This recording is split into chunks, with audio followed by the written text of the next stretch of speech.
Welcome to E360 TV, the live streaming and on-demand destination for influential voices and enlightened audiences. We offer trending, grassroots, and purpose-driven content across a diverse range of interests. E360 TV is more than just watching programs. We offer the ability to interact with live shows connecting audiences to real, authentic influencers and storytellers while streaming to millions of devices.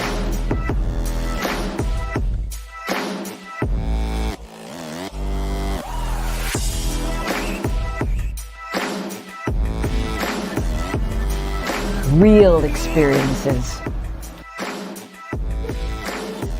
Raw conversations. One destination for it all. E360 TV.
Don't see what's yours for the taking tonight.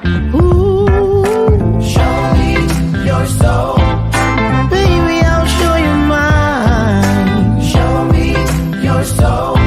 Can't you see it's way past time? How explicit do I have to be? And then I spell it out before you get it, baby. Show me your soul, and honey, I'll show you. I'll show you.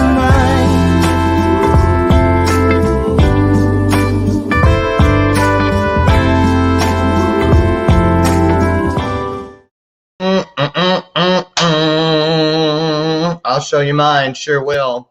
And I mean my soul. How are you? You're going to show us yours? I certainly hope so. Welcome, welcome, welcome, welcome, welcome, all you beautiful people, to today's installment of Bathrobe Moments. It's Augusto. Yes. Did I tell you how when I was like 8, I wrote it was my first song, and I was teaching my mom how to say the months of the year in Spanish. So I came up with the tune and she learned it. Do you want to hear it? Okay. So it's like, okay, so it goes, enero, febrero, se marzo, se mayo, se junio, se julio, agosto, septiembre, octubre, noviembre, diciembre, and back to enero again. Enero for everybody. Right. And I sang it probably 5,000 times. So I was banned from speaking in any Spanish, especially singing my song in the house. But that's how I got started in music. Hey, you may laugh, but it led to 3 albums. Okay? So encourage your little ones. Listen to them, even if they're a little off key or they just won't stop. My niece was like that, Tia, when I was living with my mom after I first met her. And she had custody of my little niece. She was 9, and they gave her that recorder. Remember those recorders they give you in school? Twinkle, twinkle, itsy bitsy spider. She just followed you everywhere around the house, playing song after song after song. And we had to celebrate her and not tolerate her. You see what I'm saying? Big difference, and kids know the difference. So anyway, welcome to the month of August. How are you doing with your goals and intentions for this year? We're 3/4 of the way through, pretty much. And so, you know, there's still time. There's still time. If you have things that you want to check off, do it. Be intentional with it. And we're here to pour into each other so that we can get to where we need to go as soon as we can get there. Can I get an amen? Boom. That's the Bella purpose. You know what it means when you hear it. Lean in, listen up, tune in, pour in, all those things. It's time for us to get all we can. You know, the world is in a deep state of depression and sadness, and a lot of people are starving for hope. And those of us who know where to get even just a little bit, I want us to bring it and give it away, give it away, give it away. So, the Olympics. First of all, okay, get ready. Are you ready for this? Because we were sitting here last Tuesday night when Carson, my PT guy, comes over every Tuesday to do my leg, you know. And so we were sitting there, we were watching the Olympics, and he goes, "It's 2021. How come all of the Olympics say Olympics 2020? Even though we know they were scheduled for last year, they're actually happening now. So does that mean they're leaving the 2020 on there so that the Olympics will be in 3 years now instead of another 4 years?" Inquiring minds want to know. Who knows? Drop it in the comments because I don't. But that was a weird thing. Then the Simone Biles thing. Let the girl be. You know, that pressure that these young kids are under with just life in general, let alone all that goes into becoming a world champion. So, you know, I say it's time to take that stigma away. If you got to have a mental health day, go for it. You know what I'm saying? Because if we don't take care of ourselves and we fall down, break down, lay down, stay down, they're going to keep moving. They're not going to remember any, you know what? So take care of yourself and take care of those that mean the most to you. Let's agree to that. So anyway, Simone Biles, just sending prayers and light and love to all those young people because they have worked so hard. Last year, you know, they did all that work and couldn't go. Then some of them got injured in between then and now and still can't go. There's all kinds of things, and they worked so hard. Now, speaking of working hard, my guest today is one of the hardest working women in show business, if you want to put it that way. But she didn't even know why I really invited her back today, but I did. And I had an inkling of it last week when I said, I think I need you there Monday. Little did I know what we're going to talk about. I need to be poured in about it too. And we're going to get in there about how you just keep moving when it's sometimes it feels like you're going through quicksand, you know, that it's just like your legs and your feet are in weighted boots. You know what I'm talking about? And sometimes it can be a little bit, what can I say? Shitty. That's that's the best word I come up with. You know what I'm saying? It's hard sometimes. So this is where we talk about it. We can't be the only ones. I'm not the only one. And so I brought Jannette Ramos back. She's the author of Where's Mom? If you all remember, been here a couple times, met her in, I always want to say Pittsburgh, but it wasn't Pittsburgh. It was someplace over there. What was that? Lord Jesus. Now that really is a senior moment. I ain't even gonna try to get out of that one. That one I claim. What's that town? Oh Lord, what is it? New Jersey. That's the state, New Jersey, because I know Camden, they say it's one of the hardest areas. It's like South Central Chicago. South Central Chicago, that's LA. There's another one, South Chicago or West Side Chicago. Those are both pretty rough areas. But anyway, I love her tenacity and her strength. She really is a strong Latina woman. She really is. And I'm not a woman. Well, I play one sometimes on Facebook. But anyway, that's around Halloween time. I was Carmen Miranda, the Black Carmen Miranda last year, and there was Aunt Jemima the year before, remember? So anyway, and won all the prizes at the party. So listen, I brought her back because she doesn't know this, and I don't think she gets it enough, but she really does. I mean, man, she fights through stuff like she is an MMA fighter. And I really appreciate that in her. So we got her in here today so we could all talk about it.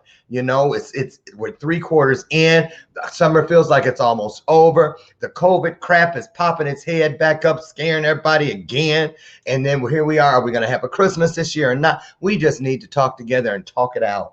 Talk through, and that's why Jeanette's here. Like I said, she's the author of Where's Mom? But before we get her in here, I just want to share one thing I did this weekend. Really poured into me yesterday. You may have seen that emotional live I did when I was out there with the kids at Teresa Griffin's 15th annual celebration of some of the top students in the hardest hit areas here in Chicago. They come from the places that they only show as bad places on the news. South Central, Lord Jesus, South Chicago and West Chicago. And I met some wonderful, wonderful kids yesterday. But take a look at this.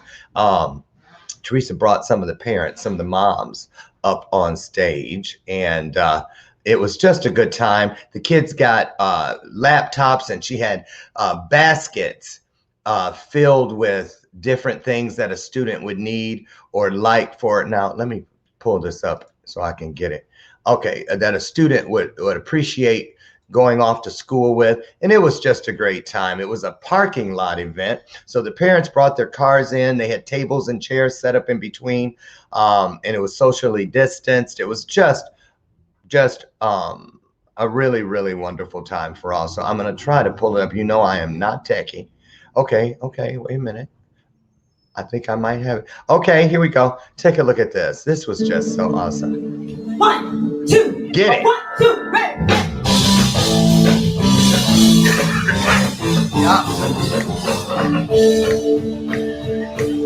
Yeah. Now look, wait a minute. That's the kids. Those are the girls.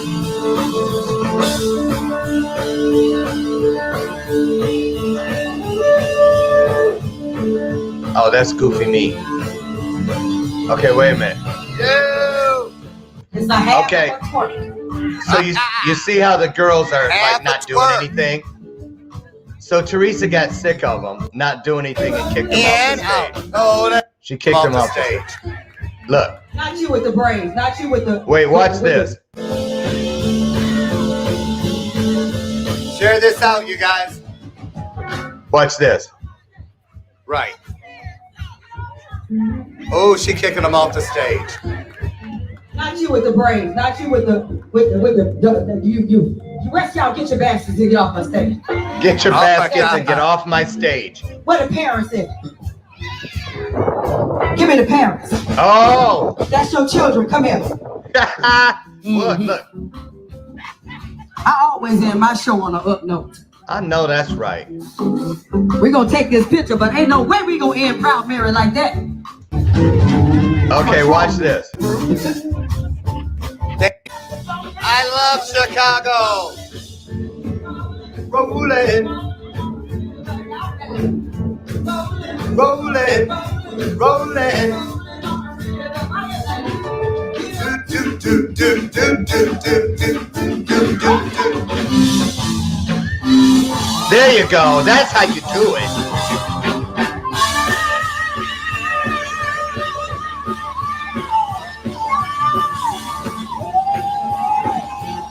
Okay.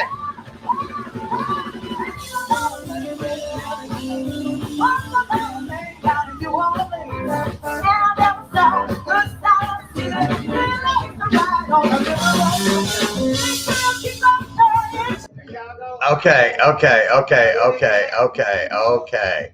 Because I'll sit here and forget that we're even doing a show, right? I'm telling you what, there is nothing better than the celebrating of young people.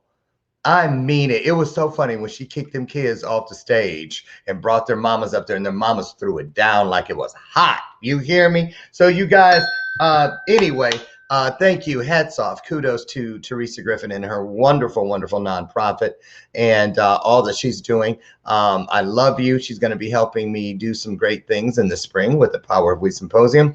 And again, I just want one quick reminder before Jeanette gets in here. We're just here to talk amongst each other today, uplift each other and encourage each other. I wanted to remind you guys before I bring her in that there is still time if you want information on how to join us in Las Vegas. Coming up the 11th through the 15th of August, we will be there hosting in the Rio. That is for the Star Trek convention, being brought in by the wonderful group that was here Friday, Gaze in Space. Thank you, Dan Deavy.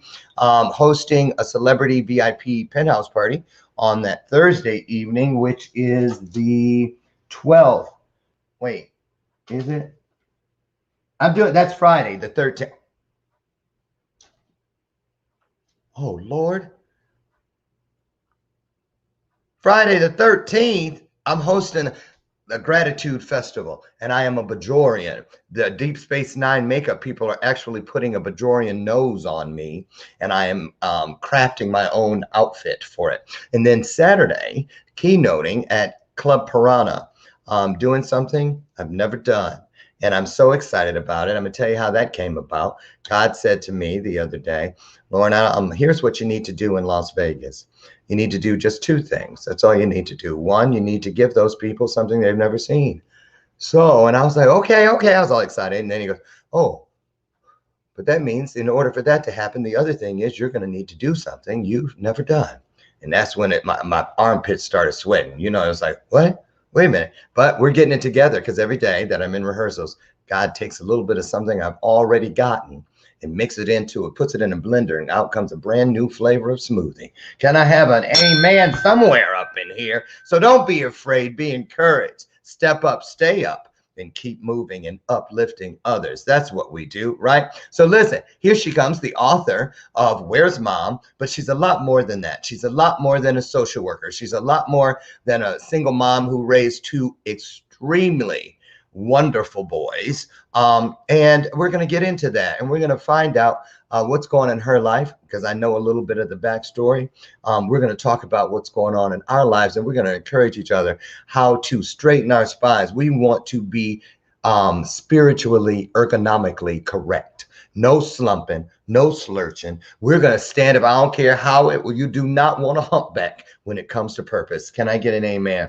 You want to stand as tall as you can. Jeanette Ramos is here to give us some ideas and share and pour into us how she does it on a daily basis. So put your hearts on the screen, and let's put our hearts into the conversation as we bring our guest. Here she comes, Jeanette Ramos.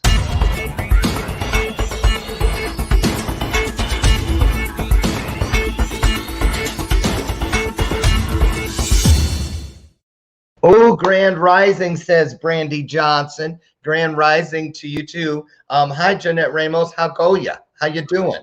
Hi, everyone. Lauren, you have a way with words. You really do. Talk about encouraging. You talked about not slumping.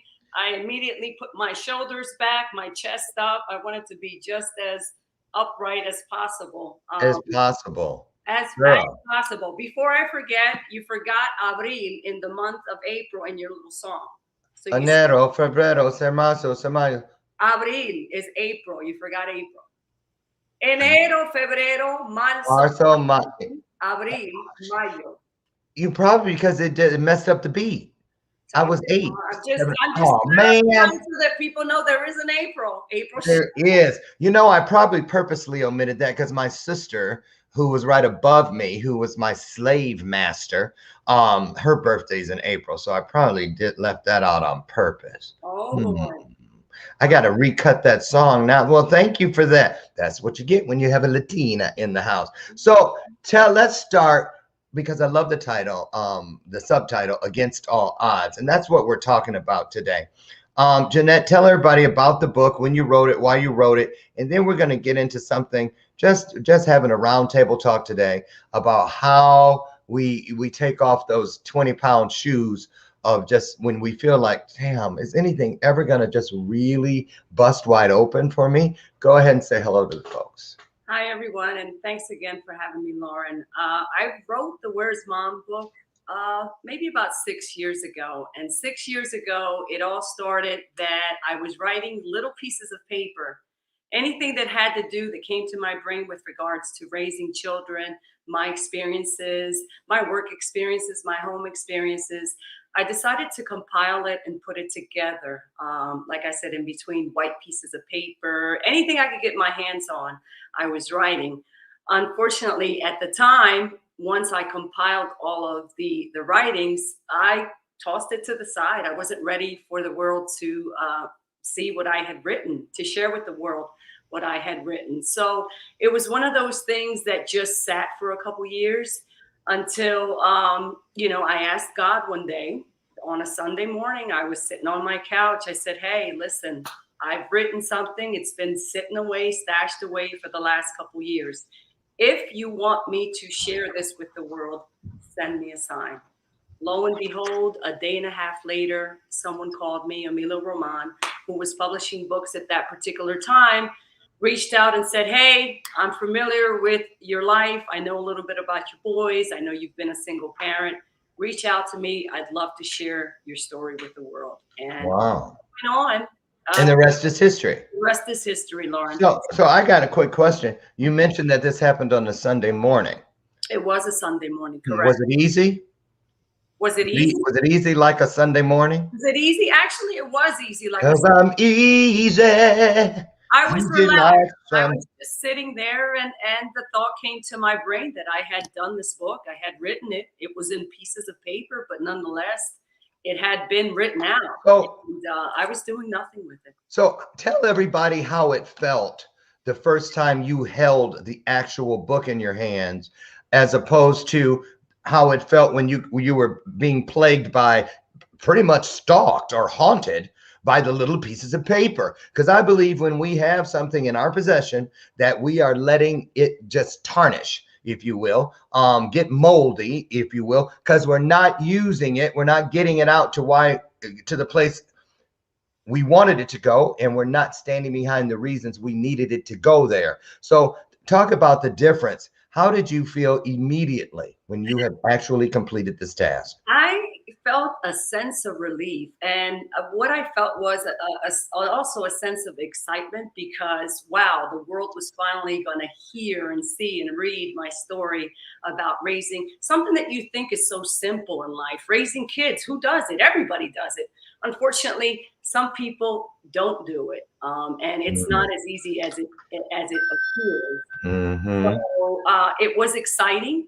It was, I felt like a load had been lifted, because finally I had the product at hand. So it was exciting. At the same token, it made way as far as thinking about writing other future books. Well, here's what people don't realize. In this book, we see you on the cover, a silhouette of a mom. I'm assuming it's you, and there's Luis and Daniel there. So that would probably be Luis down on the ground, because he's the oldest, and that's Daniel you're holding. Love that skirt, by the way, even though I can't see any detail. But what I want to ask you is, because we see right there on the cover that you indeed are a master. You have a master's of social work. Yeah. So you've been the mom of more than just your two boys. You've been the mom of countless kids, and social workers play a special role in my journey. They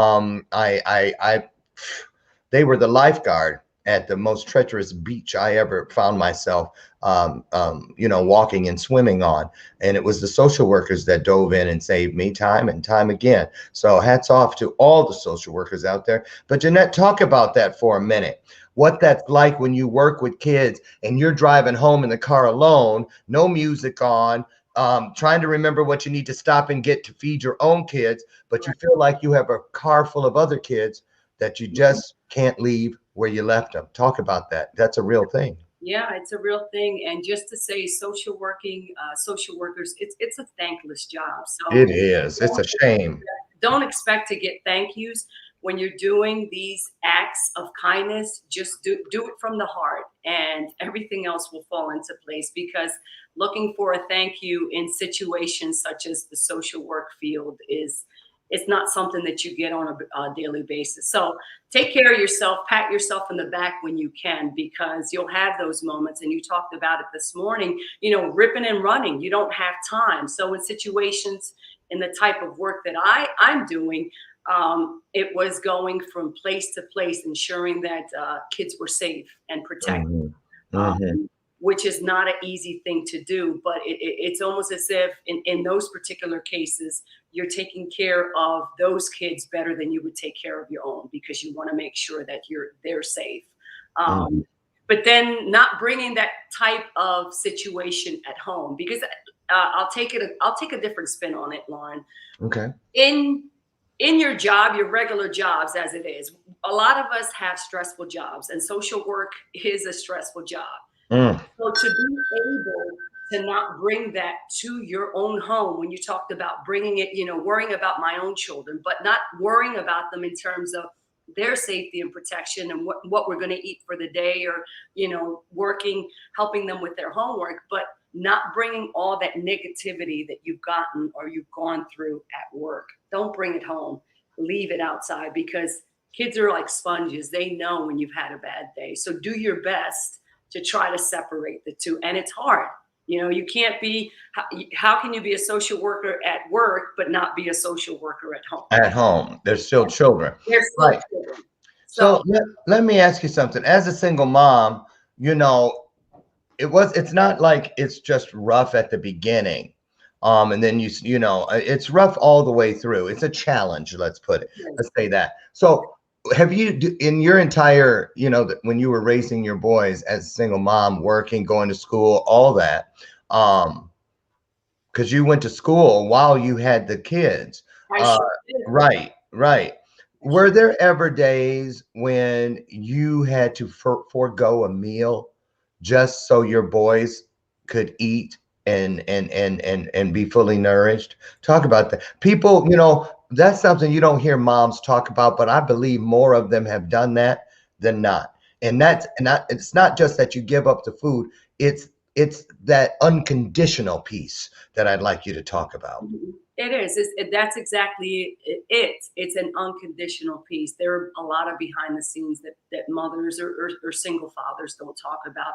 Those are acts. Those are things that you just do. You don't really think about it. You don't have time to think about it. So when you talk about not having a meal, absolutely. I went plenty of times in the beginning without having meals. I went through sharing down of clothing from one son to another. There were times that I had holes in my clothes. There were times that not only meals, I didn't have money to pay the bills, but you make it work. Those are things you don't think about, because when you're a parent, especially a single parent, you're going to find a way. That's just the bottom line. You're going to find a way. You're going to have times that you're going to be upset. You're going to be sad. You're going to be stressed. You're going to be anxious. You're going to be worried. You don't know how you're going to get to that next step, but you end up doing it. Right. Doing it. So, and a lot of parents, you're right. It's just like that natural thing kicks in for some, not all, that's for sure, or the system wouldn't be filled with kids today. But for those who do, including yourself, talk about, if you would, when you have your little ones and you get them, you raise them and you feel like, okay, now it's time to let them go. If you've raised them right, they're going to do right. And your sons are both perfect examples that equation actually came out perfect. But what about when that's happened, that empty nest thing, your kids are on their own? And what I love about you is I can be sitting on a screen with you on a coaching session, because Jeanette and I work together, and you'll be frustrated because we're going to talk about burnout now. And you have one of those jobs that just takes you and it's just like a rag doll all over, and you'll come in and I'll see it like all over your face, and you're like trying to shake it off because you have carved out an hour that is all yours, no matter what, unless it's an emergency. You don't let anybody get into that space. Tell people why it was so important for you when you were in a place where, and you're still dealing with some changes and things. And if you want to talk about that, feel free to. But how important was it that you started somewhere, carving out just a little corner of life that had a chair that only you were allowed to sit in? How important was that to everything else? That is a great question. I think it's very important that we carve out at least an hour of our time. I'm the type of person that And in terms of my job, I have a great work ethic. So for me, it is important to ensure that I give 100% of my time as it relates to my employment. Unfortunately, when you do that, you tend to lose, something gets lost, either yourself, your time, something. And I can touch upon this because you just mentioned that even having the kids, my sons are adults now, you would think I would have more time, but that's only given me more motivation to go out and seek more in life. Again, it's important though. It's called self-care. And when you Mm. don't have that self-care, what does that bring? It brings, so this hour that Lauren is referring to, our coaching time, is it's very important to me. You treat it like it's sacred. It's sacred. I just used the word sacred. It's sacred because it grounds me. It brings me back to what it is that I seek out of life. We all have goals. We all have aspirations. We all have something that we want to do outside our regular 9-to-5 job. If you folks that have 9-to-5 jobs. And I've been in my position for 20 years already. And you talked about burnout. I was doing too much. So to be able to sit back or look back and look from the outside in, you realize, well, thank you for your coaching, Lauren. You realize that there is more to life than just working. There's self-care. You have to take care of yourself. And in order to be good or to do well for others, including your children, you have to take care of yourself. So you number one first. It's exactly. Now let's talk about let's go down inside the onion one layer more if we could. Okay. Because a lot of us make that decision just like you did, but then, and I'm including myself in there, for real. I'm in one of those onion peeling moments right now. And here it is. It's like we say, okay, I'm going to stretch, I'm going to reach, I'm going to get out of my comfort zone because I want to add an ER to everything that's already here. I want great to become greater. But then we procrastinate. We say, "Oh, bye, honey. Have a good day. See you tonight." And we keep bye. Jeanette says bye, bye, and then we put things off and off and off. Why do you think it is, and how do you prevent yourself? Because you fight with it. When I said an MMA fighter, I meant it. I really get a lot of inspiration from watching you come and go every week in your coaching sessions, because that's one thing I can always count on with you. No matter what, you come ready to punch and duke it out, no matter what you're going through. And you always come out the end of the session like Wonder Woman, like you strapped on your golden bracelets, spun around, changed into the cute little outfit, all of it, and out the door you go. And I always sit here for a second or two after you leave, and I go, wow, how does she do that so consistently? And I honestly mean that. I don't tell you that enough, but I do. So where do you think it is you go? For instance, you were starting to just articulate the need to change what's going on where you work for 20 years, same place. You went out for a job. You put in for, it's mine, but it didn't end up being for you.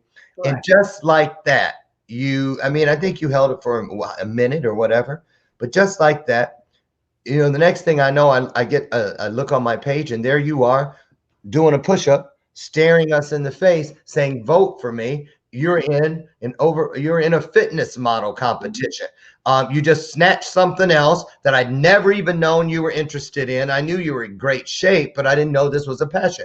So then talk about that. How important is it to you, Jeanette, that you know where your passions are stored? So, what cupboard you keep them in, what canister you keep them in, however a person needs to look at it, freezer bag, whatever, so that when you need it, you know exactly where to reach to find it.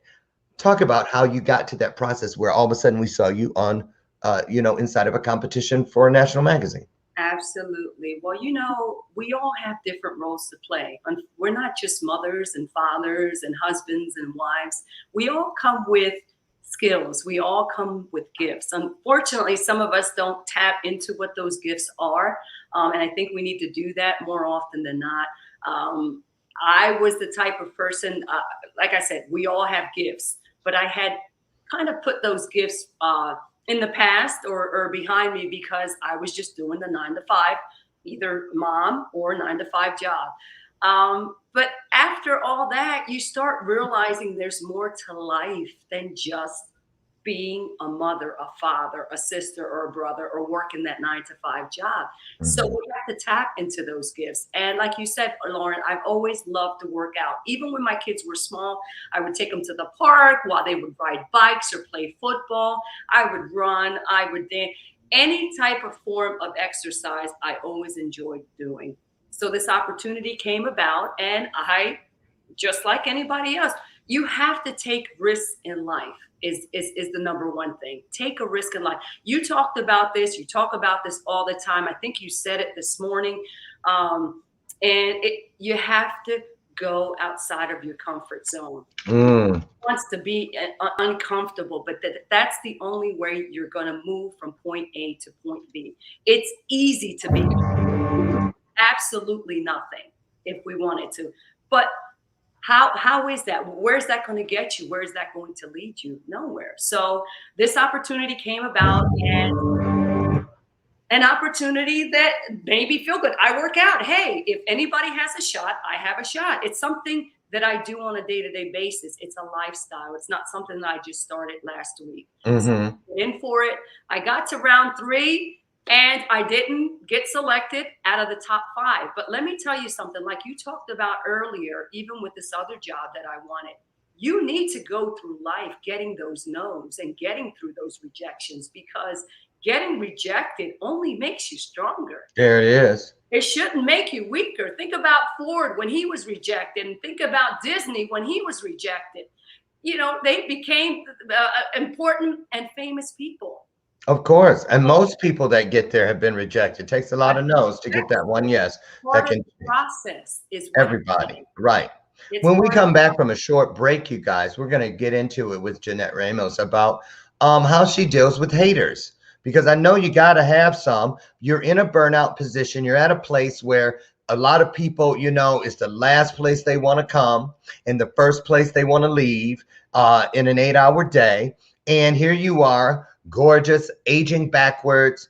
You know, there's got to be peers who go, you know what, I can't stand her ass always coming. You know what I'm saying? So, and it comes from all kinds of places. A lot of us haters are in the same bloodline. Let's just keep it real. Family. Yes. Family is based in love. It's relatives that are based in blood. There is a difference. So we're going to talk about that and how you've dealt with it through the years and here recently, how you feed off of it, or what do you do with it when you know it's inside? Because that's the thing I have to deal with, because I'm so sensitive. I really am. If it seems like somebody thinks I wronged them or something like that, it can put me on my back for a minute, because I don't know. So we're going to talk about that and more when we come back. If you have questions and things about anything related to what we're talking about here today or something else, get it ready. We're going to address that when we return. You guys, don't you dare go away.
right, all right. Welcome back to today's installment of Bathrobe Moments. I'm your host, Lauren Michaels Harris, and today is the second day of August.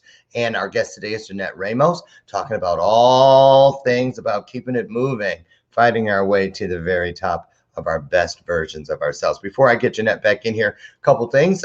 You did see the promo for our event coming up this time next week. We'll be getting ready to leave to go to Vegas. Gaysinspace.org is the nonprofit if you want to go. And what their mission is to just make sure that people of diverse nature are not marginalized in the media, in shows about the future. You know, Gene Roddenberry's son, Rod, actually gave Gays in Space some footage of years ago when asked why there were no gay characters in Star Trek at the time. They said, oh, in the 24th century, that'll be cured. So there's no need for us to represent it. Something to think about, you know. Right. So anyway, that's why I support everything that they do. I'm so excited to be speaking there and hosting one of the parties. So if you want to join us or you want to donate, gaysinspace.org is where you go for all things about Las Vegas, the Wrath of Vegas. But to donate, just follow this. I will drop this inside the comments, but it's also posted and pinned to the top of my Facebook page. Okay. One last thing, you know, I got to get it in. V8. Oops, I could have had one.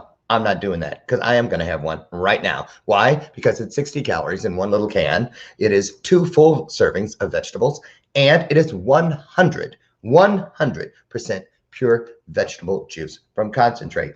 Easy to find. It's in your juice aisle at your local grocer. I have one a day now.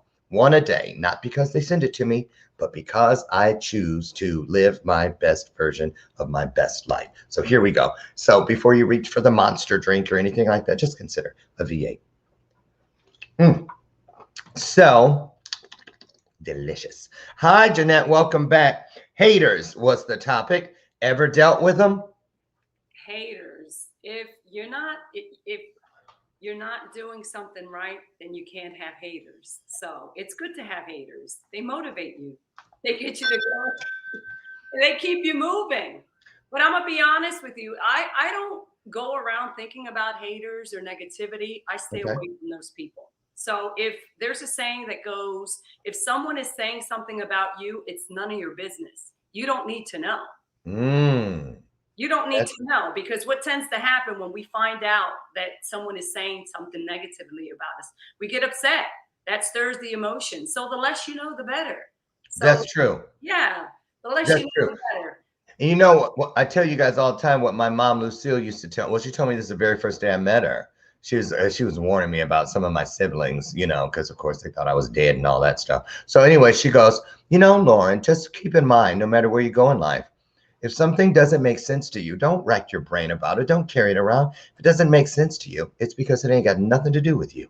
Exactly. And I'm telling you what, that's a for sure bell ringer. So, okay. So haters, all that kind of leads into this, the removing of toxic influences. Now, what do you consider looking like you know, you were like, I want to change where I'm at for 8 hours or 12 hours a day, 5 days a week. I want to change the air in the tank. That decision, the burnout thing, all of it. Do you consider burnout a toxic influence? I do consider a burnout a toxic influence. Again, but you have to find ways around that. And knowing, you have to be able to see the signs and be aware of that. I'm a social worker, and I'm a social worker true at heart. So regardless of where I go or what position I take in the world, I am about helping people. I'm a people person, but not everybody is. So that's innate. That's born in you. So you either want to do it or you don't. However, yes, burnout is true. It's there. It goes back to what I had said earlier in terms of self-care. We need to have self-care. That's what I was going to just say.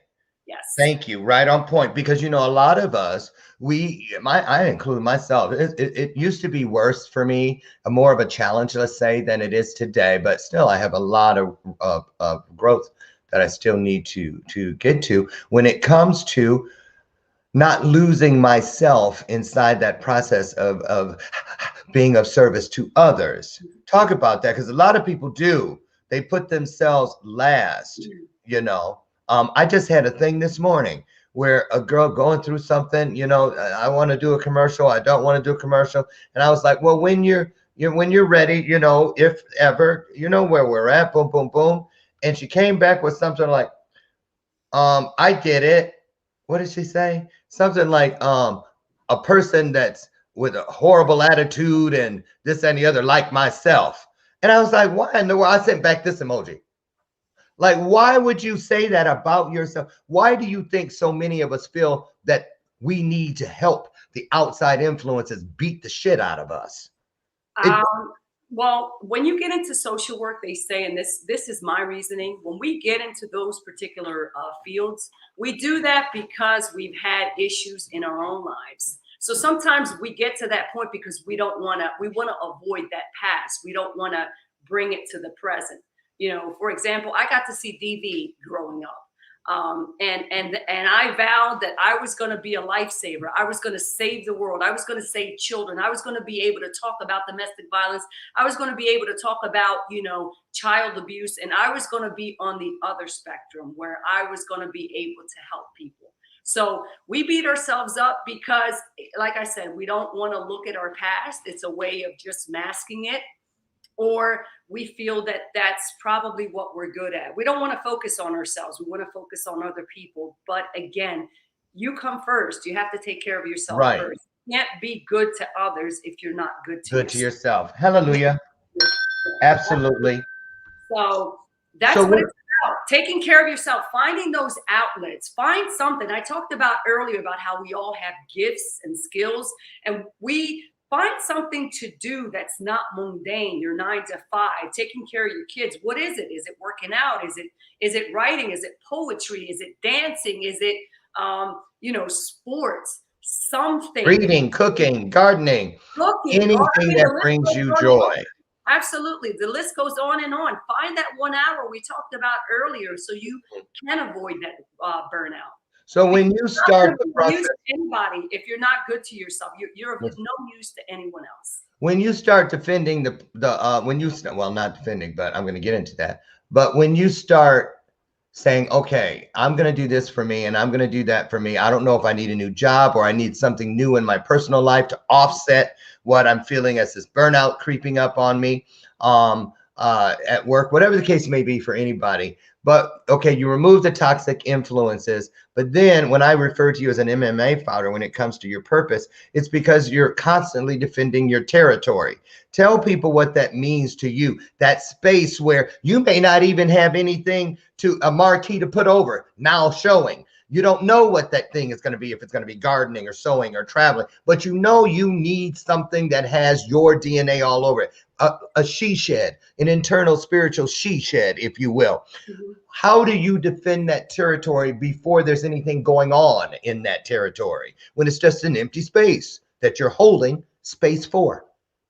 You got to find that purpose. Lauren, you talk about purpose all the time. You're not going to know if you don't look into it. We are, and I, you know, I'm a culprit of this as well. I'm more, lots of times I don't think about doing things. I just do them. It's that robotic type of thing, having had 2 kids, being in the work mode, in the go mode, in the go-getting mode. There has to be a balance. Where, when, you have to find that time. You have to look within yourself and figure out what it is, how you're going to be able to go out and get and seek and do these other things that we're talking about. So it's not easy, but there has to come a point in time, right? There has to come a point in time. Of course. Find it. Find, now is the time. Don't now wait. Always is the time. Now, whenever it is. Be in the present. Figure out what it is you want to do and go right. and do it. And that's the best way I can put it. I'm looking back at your book behind you again. Now, I'm going to focus on that tagline, against all odds again. When you wrote that in, when you decided that's the tagline, you got the where's mom, against all odds. Now, when you say against all odds, you know what you're up against. So this is where the setting of intentions comes in. But start there and talk about how you get there and then you blend in the fulfilling of intentions, because you know the road to you know where, they say, is filled with intentions. but because a lot of us set them, but then we break our own covenants with ourselves and the intentions fall by the wayside. What do you recommend, or what have you done in your journey so that you set the intention and follow through? Even when you had the great example, you said you had a bunch of little pieces of paper, but behind you is the follow through of the intention. Mm-hmm. The follow through of the intention. And that's the most important thing. Again, for me, it took me several years. So I can't say that it was something that I did automatically. I had to ask God, the universe. I had to meditate.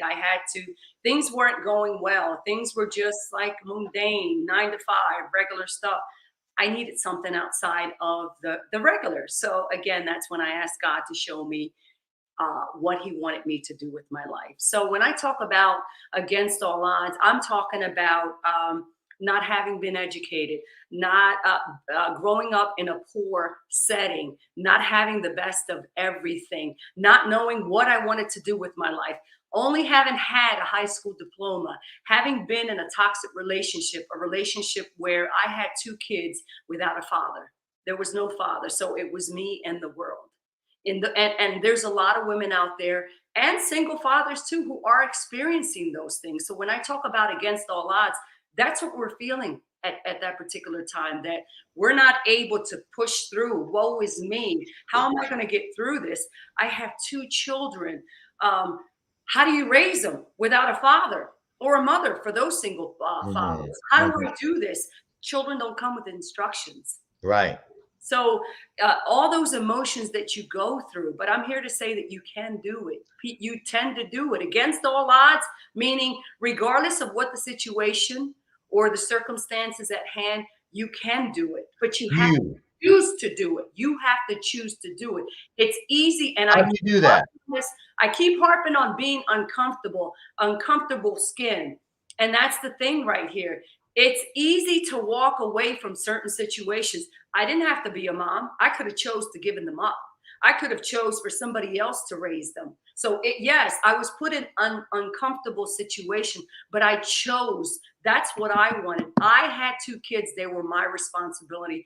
And I chose that I was going to take the uncomfortable route against all odds. I chose that I was going to be the best mother that I could be, regardless of having that other parent or not. Because men are here today, gone tomorrow. Your children are here forever, and they remember everything that you do for them. So that's the most important thing. Loving, protecting, ensuring that you raise your children because they're yours. They're gifts from God. And they're yours. And they're only borrowed. Our children are borrowed. They don't stay with you forever. So that's against the odds. That's what I refer to. And so it's doable. You can do it. Do you have any recommendations, suggestions? Is there a genie in a bottle somebody can rub? What is the best way, in your opinion, or one of the ways that you've found successful in your own journey to harness that power which is within us? That serves as that battering ram to get whatever kind of crap is in front of us out of the way. You know, a lot of people always blame. They say, you know, when you ask them, well, who is responsible for this and the other? Once they're on the other side and they've grown, they point back and they go, you know what? Well, me. So what do you reach for? What's your go-to to use as that battering ram to harness that power, which is you? I think the easiest way that I can explain that is being in the moment. You have to be in the moment. You have to understand what's going on. We're all faced with problems. We're all faced with things that we're not comfortable with. But it's taken those moments that literally feel what's going on in your life at that particular time and just pushing through it. Nobody said life is not easy, whether you have kids or not have kids. Life is not easy. But you do have a life, and make the most of it. How do you do that? Being in the present, be in the moment. So whether you have kids or not, just process whatever it is you're going through. Process those negative emotions, process those positive, but keep pushing forward. Life is ups and downs, ups and downs. It is. It absolutely. That's the heartbeat. If you got a flat line, that's right. Otherwise, it would be a flat line, like you would say. That's right. Proof of no life. Yeah, and that's not what, that's smooth sailing. Who wants that? You know? Absolutely. But we all have fears. We all are afraid of things, afraid of failure, afraid of rejection, all kinds of fears, some founded, some unfounded. But when we hear the term fearless, be fearless, I believe it means I don't believe it's possible to be completely devoid of fear, nor would I want to be, because Right. that ties me into fight or flight instincts, makes the hair stand up on the Exactly. eyebrows because it's the only place I got an eyelash.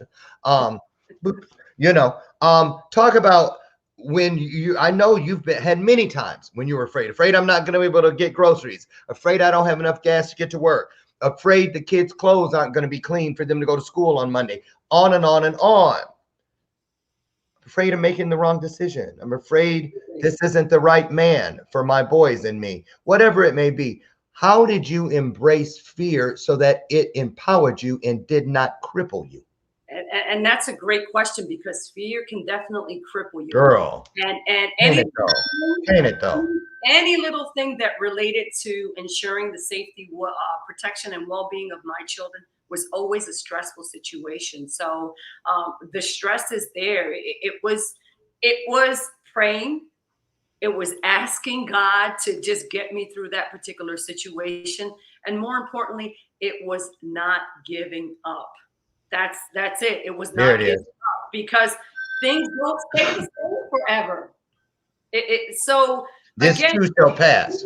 It's doing your best. It's doing those selfless acts. It wasn't about me, and it's not about you. It's not about you when you have children. When you're single, and you make the decisions to do whatever you want, but once you have children, and you talked about this, the motherly instinct, that motherly instinct comes through, that regardless of what happens, you're going to make sure that your kids are okay. And by that, it's just doing the best that you can.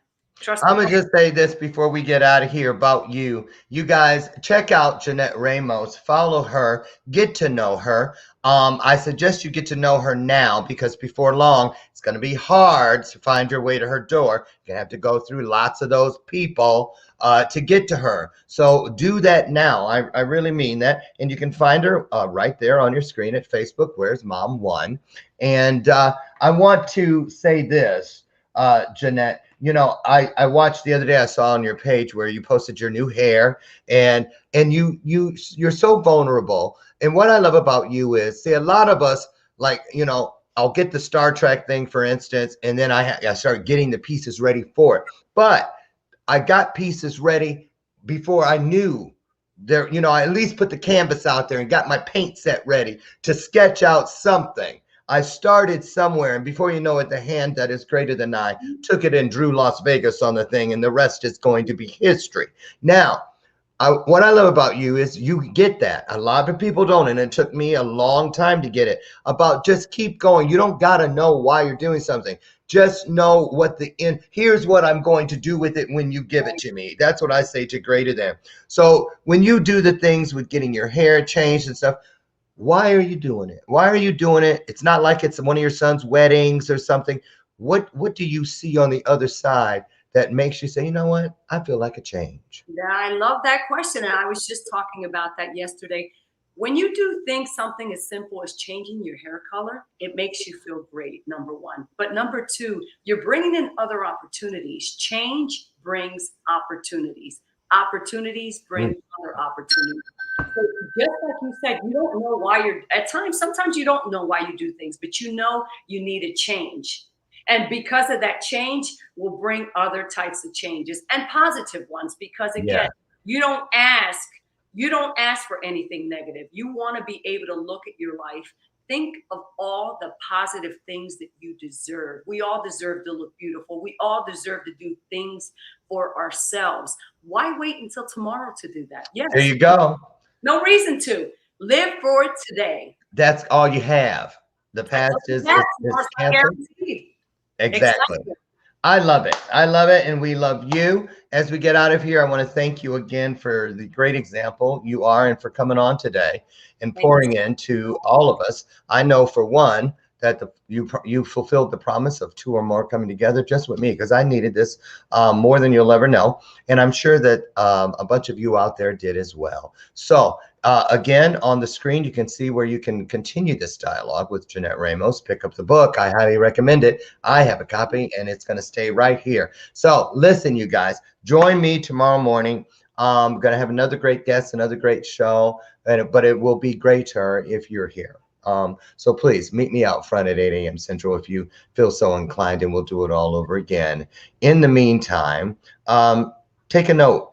Take a page from Jeanette Ramos's playbook and just do it. Just get it done. Never stop reaching for the E and the R. You already are great. Make it greater. You're already smart. Make it smarter. You're already nice. Make yourself nicer. Get out there today, everybody, and be the blessing you want to see in the world, and it will be the blessing you find in your world. Jeanette Ramos, thank you so much. God bless you. I'll see you in a couple hours for your session. Okay. Bye, everybody. We'll see you tomorrow. Have a wonderful day. Bye-bye.